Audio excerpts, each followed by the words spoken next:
I have about three books here that has comments that I just selected and are helpful direction. And, but this is called Spiritual Depression, its causes and its cures.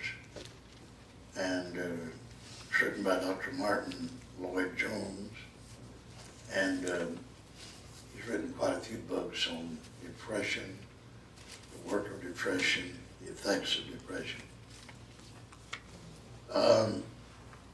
And I'll just read a couple of excerpts here that I think, and then we can, from week to week, we can share some of this with you.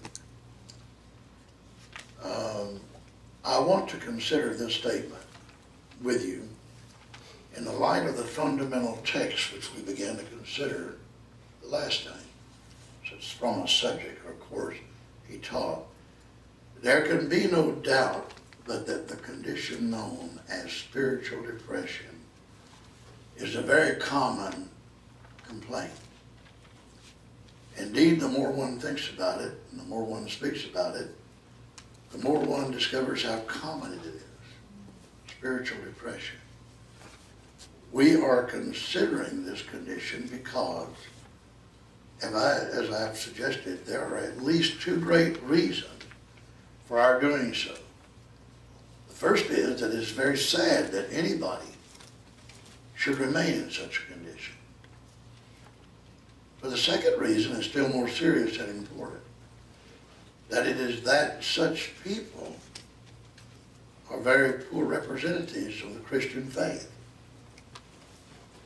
As we face the modern world, all its trouble and turmoil, with all of its difficulties and sadness, nothing is more important than that we who call ourselves Christians and who claim the name of Christ should be representing our faith in such a way before others as to give them the impression that here's the solution and that here's the answer.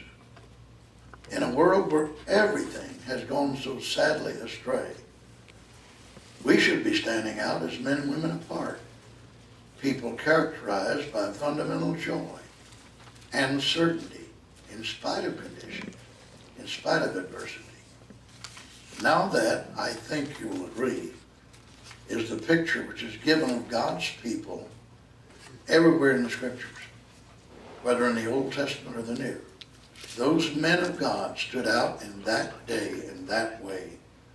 And whatever their circumstances and conditions, they seemed to possess a secret which enabled them to live triumphantly and to be more than conquerors. It therefore behooves us to examine this state of spiritual depression very closely. Let me read about another paragraph of this writing and we can stop right there. We have already looked at the condition in general and considered some of its main causes, spiritual depression. We have already seen that the essence of the treatment, according to the psalmist, is that we must really face ourselves. In other words, we must talk to ourselves instead of allowing ourselves to talk to us. We must talk to ourselves rather than allowing ourselves to talk to us. We must take ourselves in hand. We must address ourselves as the psalmist addressed himself and his soul and ask the question, why art thou cast down? Why art thou disquieted within me? You have no right to be like this. Why are you depressed and cast down? He faces himself, the person with spiritual, I'm not dealing with natural depression, spiritual depression, and talks to himself. He argues with himself and brings himself back to the position of faith. he exhorts himself to have faith in God. And then he is in a condition to pray to God. I like this man's writing. I've had this book a long time. It's given to me, as a lot of my books are. Spiritual depression. What he said there bears fruit in thinking. It bears witness in us thinking about it. That I like the phrase he used, that when we find ourselves, and I do and have found myself in spiritual depression. That is, I was discouraged. What is spiritual depression? It's when you're discouraged with your walk in God, and your place in God, and your position in God, and you're worrying, and you're fretting, more than you're positive that you're pleasing God. You are spiritually depressed when you're in that state. But isn't that healthy sometimes? It's healthy if you talk to yourself and don't Encourage- let yourself keep talking to you. Encourage yourself, though. You have to encourage yourself. David said that, encourage. He encouraged himself in the Lord. It's healthy because it keeps you from being boastful, proud, and being filled with pride, and too confident of yourself. God wants you to be balanced, not confident in yourself, but about yourself through God. Not in yourself, but about yourself through God. And I think that it's very, and I like the expression, I've never heard that particular expression that this man uses, when you talk to yourself, rather than letting yourself keep talking to you. See, there is a difference when yourself is doing all the talking. And when then you, the soul, the spirit, you start talking back and say, no, it isn't that way at all. It isn't that way. I'm not going to be like that. I'm not going to think like that. I'm not going to believe that I am no good, no profit, that I have nothing to live for. I have no faith. I'm not pleasing God. And you begin the rhetoric back the other way. And you're encouraging yourself in the Lord then. I like that thought. I think that this man, I've got other books on depression, but this man seems to be down to earth more and plain more in what he's saying. The second book I have, I'd like to share a paragraph with you, is Taming Your Tongue. 30 days to taming your tongue. So,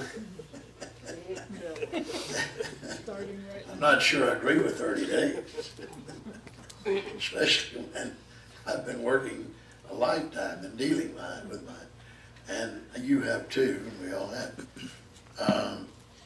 It said what you say and don't say will improve your relationships.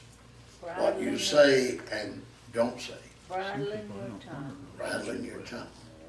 Okay, the first thing, part of the tongue is writer, and this is written by a woman, Deborah Smith. It's written by a woman. Proverbs 12 and 22. Well, let's read Proverbs 12 and 22. It undoubtedly is on the tongue. I would not expect it to be on the resurrection. It's not with this subject. But in Proverbs 12 and 22, we have this from the writer, Solomon.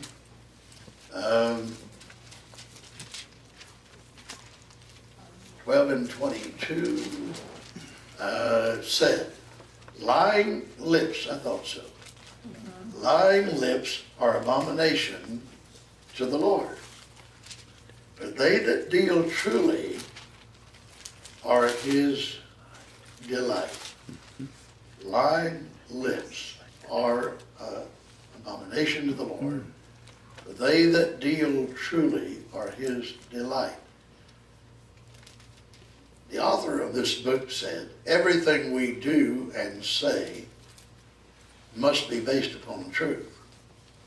Lies make a shaky foundation for any relationship. Lying comes in four primary forms. Four forms. Deceitfulness, half-truths, exaggerations, and flattery. Four forms. It comes in deceitfulness, half-truths, exaggerations, and flattery. And what? And flattery. Flattery. And really, many times when people are flattering people, they're lying. They're not telling all the truth. Many times flattery, we like to hear it, is not basically the truth. We're embellishing. Much you use that word this afternoon, embellishing. Okay, let's look at the first one, deceitfulness. When I opened my mailbox and saw the letter from the Internal Revenue Service, God help me, my heart did not skip a beat as it had in the past. I used to dread those audits of my tax returns. Having been a faithful tither since the age of 18, I had learned over the years to keep a good record of my charitable giving because it usually generated an audit. However, I tended to be rather creative in interpreting the tax law and other aspects of the return. It ain't a law. As I stood there fingering the envelope, I knew that whatever the nature of the inquiry, all would be well, for I had support for all of the deductions taken. I couldn't help remembering a particular audit several years back, which I feigned ignorance of the tax law to justify my claim of a non-deductible educational expense. While sitting before the auditor and trying to appear innocent, I kept thinking, God's going to strike me dead for lying.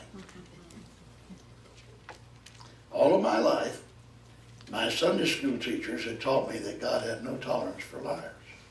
Nevertheless, I had succumbed to the temptation of a larger tax refund. So there I sat, engaging in the most blatant form of lying, plain old deceitfulness. I decided then that life was too short to bear the anxiety and the remorse of being deceitful for a few extra dollars.